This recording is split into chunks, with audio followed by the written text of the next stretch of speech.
Shalom, selamat pagi Bapak Ibu dan saudara-saudaraku yang terkasih dimanapun kita berada saat ini. Kembali kita bertemu di pagi hari ini dalam Lentera Anugerah yang menyapa kita dengan firman Tuhan sebelum kita melakukan aktivitas kita. Mari sebelum kita mendengar firman Tuhan, kita menundukkan hati kita berdoa. Maha terpuji Engkau ya Tuhan, yang begitu baik, yang penuh kasih, menganugerahkan pagi hari yang indah bagi kami, menganugerahkan napas hidup bagi kami, kesehatan, kekuatan, dan sukacita.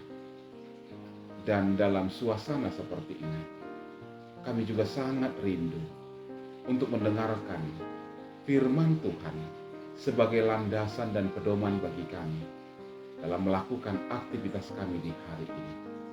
Ya Tuhan, berfirmanlah Engkau, kami mendengarkannya. Di dalam nama Putramu Tuhan Yesus, kami berdoa. Amin. Bapak, Ibu, dan saudara-saudaraku yang terkasih, firman Tuhan bagi kita di pagi hari ini terambil dari kitab Keluaran pasal 20 ayat yang ke-15.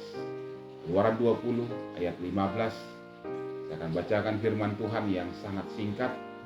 Isinya adalah jangan mencuri. Jangan mencuri. Dan sekaligus juga tema pemberitaan firman Tuhan hari ini diambil dari ayat yang ke-15 tersebut. Temanya adalah jangan mencuri. Saudara-saudaraku yang terkasih, kalimat yang mengatakan kepada kita jangan mencuri ini merupakan salah satu dari 10 hukum atau perintah yang diberikan Tuhan bagi umatnya saat itu. Dan hukum ini merupakan hukum yang ke-8 yang ada dalam kehidupan bangsa Israel. Memang sekilas apa yang dikatakan dalam hukum yang ke-8 ini kedengaran sangat singkat dan juga sangat sederhana. Ia hanya berkata, jangan mencuri. Kira-kira saudaraku yang terkasih, apa yang terbayang, apa yang terlintas dalam benak atau hati kita ketika kita mendengar perkataan jangan mencuri?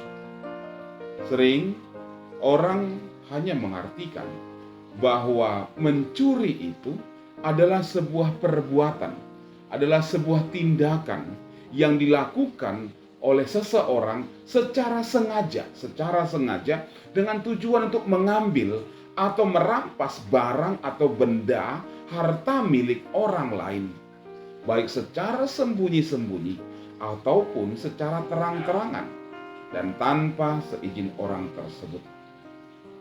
Definisi ini memang sangat tepat. Saya katakan definisi sangat tepat.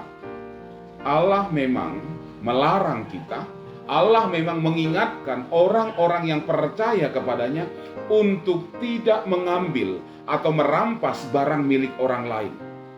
Bahkan kita harus mampu menghargai, menjaga harta milik orang lain itu. Sesuatu yang pada hakikatnya bukan merupakan milik kita, maka jangan diambil, jangan dirampas, atau jangan dijadikan sebagai milik kita. Itu tetap sebagai milik orang lain. Itu biasanya yang terlintas dalam benak seseorang. Namun saya mau katakan, pengertian atau maksud dari kalimat jangan mencuri dalam hukum yang ke-8 tidak hanya sebatas itu. Ya, kalimat jangan mencuri juga menunjuk kepada perbuatan untuk tidak menahan hak orang lain, untuk tidak menahan hak orang lain. Maksudnya, sesuatu yang seharusnya merupakan milik orang lain, sesuatu yang seharusnya merupakan hak orang lain, sesuatu yang seharusnya merupakan bagian orang lain, namun secara sadar, namun secara sengaja kita menahannya dan tidak menyerahkannya kepada orang tersebut, bahkan dengan alasan apapun, maka tindakan tersebut adalah sebuah pencurian. Ya, Itu adalah sebuah pencurian. Jika kita perhatikan, sering sekali memang Allah mengecam kehidupan orang-orang Israel yang melakukan tindakan demikian. Mereka memang tidak mengambil harta milik orang lain dengan cara terang-terangan, dengan cara mencurinya tidak. Mereka tidak merampas harta milik orang lain. Mereka tidak melakukan penipuan terhadap kepemilikan harta orang lain. Tidak.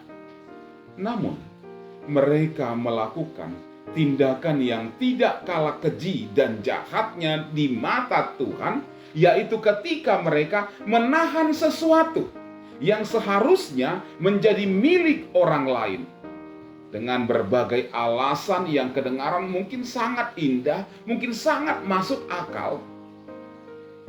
Namun pada intinya adalah mereka menahan sesuatu yang bukan milik mereka, sesuatu yang seharusnya milik orang lain, tetapi tidak mereka serahkan kepada orang tersebut. Itu adalah sebuah pencurian.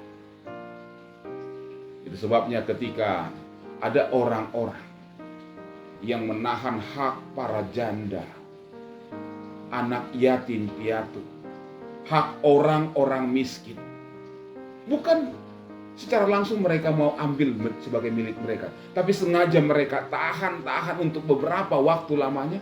Itu adalah sebuah pencurian yang sangat menjijikkan di hadapan Tuhan. Sebabnya Tuhan mengecam tindakan orang-orang tersebut. Bahkan sebelum mereka melakukan itu, Tuhan sudah ingatkan mereka, jangan mencuri. Bapak, Ibu, dan saudaraku yang terkasih, dalam kehidupan kita, ketika kita mencoba menyadari ada banyak sebenarnya sesuatu yang mampu kita lakukan, kita berikan kepada orang lain. Sesuatu yang Tuhan anugerahkan kepada kita untuk kita sampaikan kepada orang lain. Allah ingin memakai hidup kita menjadi berkat bagi banyak orang, tetapi secara sengaja, dengan alasan apapun, kita menahannya, kita tidak menyampaikannya. Ingat Bapak Ibu, sebenarnya kita sudah mencuri sesuatu yang sebenarnya adalah milik orang lain, hak orang lain. Maka ketika Tuhan ingin pakai kamu untuk menyampaikan sesuatu yang begitu indah bagi orang lain, maka sampaikanlah itu. Maka berikanlah itu. Jadikan hidupmu sebagai alat berkat bagi banyak orang. Amin. Mari kita renungkan firman Tuhan, kita berdoa. Terima kasih ya Tuhan, Engkau mengingatkan kami agar dalam melakukan aktivitas kami di hari ini, apa yang Tuhan sabdakan bagi kami, apa yang Tuhan inginkan bagi kami, agar kami menyampaikan sesuatu yang baik, sesuatu yang benar kepada orang-orang di sekitar kami sampaikan dan kami berikan. Apa yang Tuhan kehendaki kami ingin lakukan kepada orang lain, kami lakukan. Biarlah Tuhan, hidup kami benar-benar dipakai oleh sebagai alat. Ya Tuhan, mampukan kami dengan roh hikmat-Mu untuk mengerti, memahami, dan juga mewujudkan firman ini dalam kehidupan kami, terlebih khusus di hari ini. Terima kasih Bapa. Inilah doa kami dan harapan kami yang kami bawa kepada Tuhan dalam nama Putra-Mu Tuhan Yesus, Allah kami dan Juru Selamat kami, yang mendengar dan menyempurnakan doa kami dalam doa Bapa kami. Kita ucapkan bersama-sama. Bapa kami yang di sorga, dikuduskanlah nama-Mu. Datanglah kerajaan-Mu, jadilah kehendak-Mu di bumi seperti di sorga. Berikanlah kami pada hari ini makanan kami yang secukupnya, dan ampunilah kami akan kesalahan kami, seperti kami juga mengampuni orang yang bersalah kepada kami. Dan janganlah membawa kami ke dalam pencobaan, tetapi lepaskanlah kami daripada yang jahat. Karena Engkau yang punya kerajaan dan kuasa dan kemuliaan sampai selama-lamanya. Amin terimalah berkat dari Tuhan, kasih karunia dari Tuhan Yesus Kristus, kasih sayang dari Allah Bapa, dan penyertaan dalam persekutuan dengan Roh Kudus, menyertai saudara-saudara sekalian hari ini, esok, dan sampai selama-lamanya. Amin. Shalom bagi kita semua. Selamat beraktivitas. Jangan lupa 3M, memakai masker, menjaga jarak, dan mencuci tangan.